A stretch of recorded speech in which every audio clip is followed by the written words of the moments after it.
મિત્રો સ્વાગત છે તમારું અમારી યુટ્યુબ ચેનલ ઓનલી ઇશ્યુની અંદર। ગઈકાલે ગુજરાતમાં જોવા જઈએ તો કોઈ લગભગ તાલુકો બાકી નહીં હોય જ્યાં વરસાદ નહીં પડ્યો હોય, કારણ કે સાંજ સુધીની અંદર 10 વાગ્યા સુધીની અંદર ગઈકાલે જોવા જઈએ તો 262 તાલુકાની અંદર વરસાદ પડ્યો અને સૌથી વધુ પાટણ જિલ્લાની અંદર 14.5 ઇંચ વરસાદ પડ્યો। પાટણ જિલ્લાની અંદર વહેલી સવારે 6 વાગ્યાથી ચાલુ થયો હતો અને સતત મિત્રો ખાસ કરીને કલાકના 1 ઇંચ વરસાદ પ્રમાણે મિત્રો સતત મિત્રો વરસાદ પડી રહ્યો હતો અને હજુ પણ મિત્રો ચાલુ છે। અને આજના દિવસે હજુ પણ સિસ્ટમ છે ખાસ કરીને કચ્છ, બનાસકાંઠા, મોરબી, જામનગર, દ્વારકા ઉપર સ્થિત છે, જેને લઈને આજના દિવસે આ વિસ્તારોમાં પણ ભારેથી અતિ ભારે વરસાદ જોવા મળશે। કારણ કે બંગાળની ખાડીમાં બનેલી સિસ્ટમ છે એ મિત્રો પહેલી વખત આપણે ખાસ કરીને જોવા જઈએ તો ખાસ કરીને ગુજરાત પાસે આવી અને ત્યારબાદ વિખાઈ જવાની હતી, પરંતુ આ સિસ્ટમને યોગ્ય વાતાવરણ મળતા, યોગ્ય પરિસ્થિતિ બનતા આ સિસ્ટમ સૌપ્રથમ મિત્રો દક્ષિણ ગુજરાતમાં રહે, ત્યારબાદ મિત્રો ઉત્તર ગુજરાતમાં, અને હવે મિત્રો આ સિસ્ટમ આગળ વધી અને ખાસ કરીને જોવા જઈએ તો કચ્છ તરફ આગળ વધી રહી છે, જેને લઈને કચ્છની અંદર પણ આજે મિત્રો ભારેથી અતિ ભારે વરસાદ જોવા મળી શકે છે। જો કે સિસ્ટમ થોડીક મિત્રો હવે નબળી પડી છે, જેને લઈને થોડોક હળવો વરસાદ છે જોવા મળી શકે છે, છતાં પણ ક્યાંક મિત્રો ભેજને કારણે ભારેથી અતિ ભારે વરસાદ પણ જોવા મળી શકે, એટલે કે ભારેથી અતિ ભારે વરસાદનો રાઉન્ડ હજુ પણ આજનો દિવસ બાકી છે। આજના વિડીયોમાં આપણે વાત કરશું કે આજે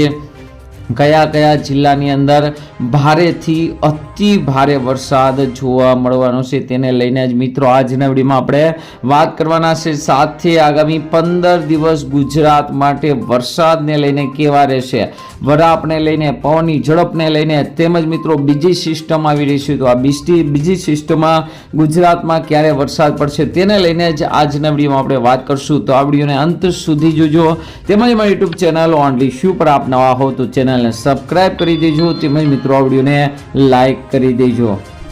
તમે જોયું કે સતત મિત્રો સિસ્ટમ છે બનાસકાંઠા, પાટણ, કચ્છના રાપર, ભચાઉ, વિરમગામ, સુરેન્દ્રનગર, અમદાવાદના કાંઠો વિસ્તાર, આ વિસ્તારોની અંદર સતત માથે ને માથે સિસ્ટમ રહે, રાત્રે પણ સિસ્ટમ છે ત્યાં હતી અને તેને લઈને જોવા જઈએ તો એ વિસ્તારોની અંદર સતત વરસાદ પડતા મિત્રો ખાસ કરીને હળવોથી લઈને મધ્યમ વરસાદ છે જોવા મળી રહ્યો છે। આજના દિવસની વાત કરીએ તો હજુ પણ આ સિસ્ટમ છે ત્યાં ને ત્યાં જોવા મળી રહી છે, એટલે કે સિસ્ટમ છે ખસવાનું નામ નથી લેતી, જેને લઈને આજે વહેલી સવારથી લઈને બપોર પછી પણ ભારેથી અતિ ભારે વરસાદ છે ઉત્તર ગુજરાત સહિતના ભાગોની અંદર જોવા મળી શકે છે। 26 તારીખની વાત કરીએ તો સિસ્ટમ થોડીક નબળી પડશે અને ત્યારબાદ મિત્રો વિખાઈ જશે, પરંતુ ખાસ કરીને ગુજરાતની અંદર વરસાદની માહોલ છે કાયમ રહેશે। અહીં તમે જોઈ શકો છો કે હળવો વરસાદ પડશે, પરંતુ વાદળછાયું ઢગ છે એ સતત રહેવાનું છે। આ સિસ્ટમ હજી પૂરી નહીં થાય ત્યાં જ મિત્રો બંગાળની ખાડીની અંદર ફરી એક વખત સાયક્લોનિક સિસ્ટમ છે 26 તારીખની આસપાસ બની રહ્યું છે અને આ સાયક્લોનિક સિસ્ટમ પણ ગુજરાત તરફ આગામી સમયની અંદર આવવાનું છે। અહીં તમે 28 અને 29 તારીખના ડેટા જોઈ શકો છો કે સિસ્ટમ છે વધારે મજબૂત બની અને આગામી સમયની અંદર ગુજરાત તરફ મિત્રો આવે તેવી પૂરેપૂરી શક્યતા છે। જો ગુજરાત તરફ મિત્રો અહીં તમે ડેટા જોઈ શકો છો ગુજરાત તરફ આવશે તો ગુજરાતની અંદર ફરી એક વખત 31 તારીખે દક્ષિણ ગુજરાતની અંદર સૌપ્રથમ ભારેથી અતિ ભારે વરસાદ, ત્યારબાદ દાહોદ, ગોધરા, પંચમહાલ, છોટાઉદેપુરના ભાગો છે।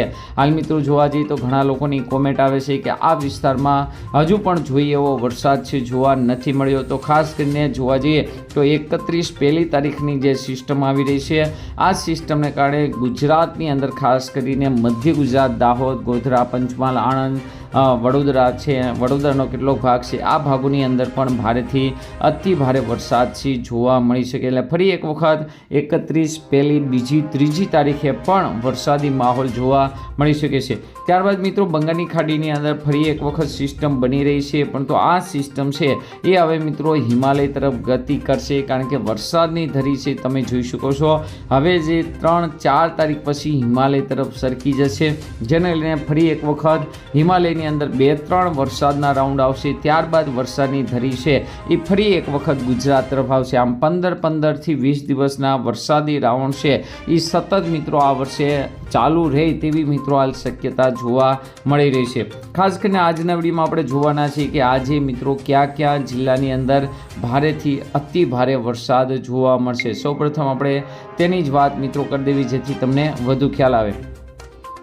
તો અહીંયા તમે જોઈ શકો સિસ્ટમ છે એ ઉત્તર ગુજરાતની અંદર છે. અહીંયા તમે જોઈ શકો છો એકદમ ડીસા, પાલનપુર, પાટણ, મહેસાણા, સાબરકાંઠા, રાપર, ભચાઉ છે આની ઉપર સિસ્ટમ સ્થિત છે અને ત્યાં જ મિત્રો ખાસ કરીને લગભગ એક દિવસ, આજનો દિવસ, આખો દિવસ છે એ ત્યાં જ સિસ્ટમ રહેશે. તો આ વિસ્તારોની અંદર આપણે જોવા જઈએ તો રેડ એલર્ટ ગણી શકે, એટલે કે આ વિસ્તારો છે જેની અંદર ભારેથી અતિ ભારે વરસાદ જોવા મળવાનો છે, જેની અંદર પાટણ, સુરેન્દ્રનગરના કેટલાક ભાગો, મોરબીના કેટલાક ભાગો, ભચાઉ છે, રાપરના ભાગો છે, આ ભાગોની અંદર અમદાવાદ, ગાંધીનગરના કેટલાક ભાગો છે, આ ભાગોની અંદર ભારેથી અતિ ભારે વરસાદ છે આજના દિવસે રહેવાનો છે. 26 તારીખની વાત કરીએ તો 26 તારીખે પણ સિસ્ટમ થોડીક નબળી પડે છે અને થોડીક ઉપલા લેવલે જઈ છે, જેની વાદળો છે ખાસ કરીને વિખરાઈ જશે, એટલે કે જ્યાં પણ વરસાદ પડશે એ ઝાપટા સ્વરૂપે પડશે, પરંતુ 4થી 5 ઇંચ સુધીનો વરસાદ છે એ ટૂંક સમયમાં પડી જાય તેવી શક્યતા છે, પરંતુ તેનાથી વધારે વરસાદ થાય 26 તારીખે રવિવાર તેવી કોઈ શક્યતા દેખાતી નથી. ત્યારબાદ 27 તારીખે ફરી એક વખત સિસ્ટમ છે એ મિત્રો નબળી દેખાઈ રહી છે, એટલે કે ખાસ કરીને કે મિત્રો ભારેથી અતિ ભારે વરસાદની શક્યતા નથી. તો 2 દિવસની અપડેટ આપી અને ત્યારબાદ આપણે વાત કરી કે બંગાળી ખાડીમાં બની રહેલું વાવાઝોડાને કારણે ગુજરાતમાં 31 પહેલી 2 તારીખે ફરી એક વખત ભારે વરસાદની આગાહી છે. હવે ગુજરાત હવામાન વિભાગ અને ભારતીય હવામાન વિભાગના મેપ પણ જોઈ લેવી. તેની આગાહી પ્રમાણે ગુજરાતમાં ક્યાં વરસાદની આગાહી છે તે પણ જોઈ લઈએ. તમે જોઈ શકો છો ગુજરાતની અંદર છે રેડ એલર્ટ, એટલે કે ગુજરાતની અંદર આજે ભારતીય હવામાન વિભાગે રેડ એલર્ટ આપેલું છે, સાથે રાજસ્થાન અને મહારાષ્ટ્રમાં ઓરેન્જ એલર્ટ છે. આ સિવાય તમે 26 તારીખે તમે જોઈ શકો સિસ્ટમ નબળી પડશે, જેને લઈને ભારતીય હવામાન વિભાગનું ઓરેન્જ એલર્ટ. ત્યારબાદ તમે જોઈ શકો 27 તારીખે વધારે સિસ્ટમ નબળી પડશે, એટલે ઉત્તર, મધ્ય, દક્ષિણ ગુજરાતમાં ઓરેન્જ એલર્ટ, બાકી મિત્રો યલો એલર્ટ. અને ત્યારબાદ મિત્રો 28 તારીખે તમે જોઈ શકો છો ગ્રીન એલર્ટ, એટલે કે ખાસ કરીને 28, 29, 30 તારીખે ગુજરાતની અંદર એકદમ વરાપ જોવા મળી શકે છે.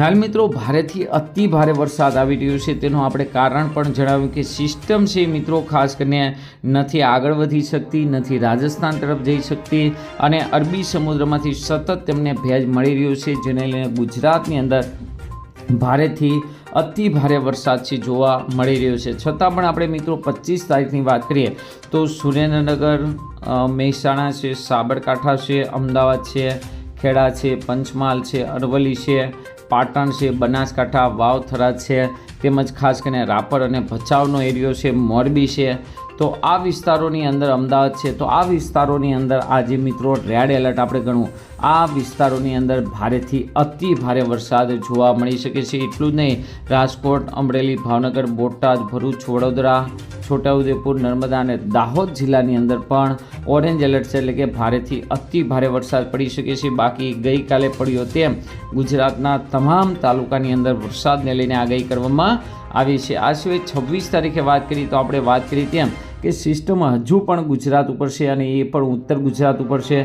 તો 26 તારીખે બનાસકાંઠા, થરાદ, મહેસાણા, સાબરકાંઠા જેવા વિસ્તારો છે, આ વિસ્તારોની અંદર મિત્રો ખાસ કરીને હળવો મધ્યમ ને કેટલાક વિસ્તારમાં ભારે વરસાદ જોવા મળી શકે છે. બાકી તમામ વિસ્તારોની અંદર હળવો મધ્યમ ને ક્યાંક એકાદો મિત્રો ભારે ઝાપટું પણ જોવા મળી શકે છે. ત્યારબાદ મિત્રો વાત કરીએ તો 27 તારીખે સિસ્ટમ સી નબળી પડી જશે, જેને લઈને ગુજરાતની અંદર આમ તો જોવા જઈએ ભલે મેપ હોય પણ છૂટાછવાયા વિસ્તારમાં ગુજરાતમાં હળવોથી લઈને મધ્યમ વરસાદ જોવા મળી શકે છે. અને 28 તારીખે અને 30 તારીખે આપણે વાત કરી તેમ મિત્રો ખાસ કરીને હળવો વરસાદ જોવા મળશે. આમ જોવા જઈએ તો પાટણના સાતલપુરની અંદર તમે જોઈ શકો છો 14.13 ઇંચ ગઈકાલે 10 વાગ્યા સુધીનો વરસાદ, અને તમે જોઈ શકો છો તેના ડેટા કે વહેલી સવારથી શરૂ થયેલો વરસાદ સતત મિત્રો 2 કલાકમાં 2 ઇંચ વરસાદ મિત્રો પાડી રહ્યો છે. તો આવી રીતે ભારેથી અતિ ભારે વરસાદનો રાઉન્ડ આજના દિવસે પણ ચાલુ રહેશે. તમારા વિસ્તારમાં મિત્રો કેવો વરસાદ છે જરૂરથી કોમેન્ટ કરજો. આજના વિડીયોમાં આટલું જ. અસ્તુ. જય હિન્દ, જય ભારત.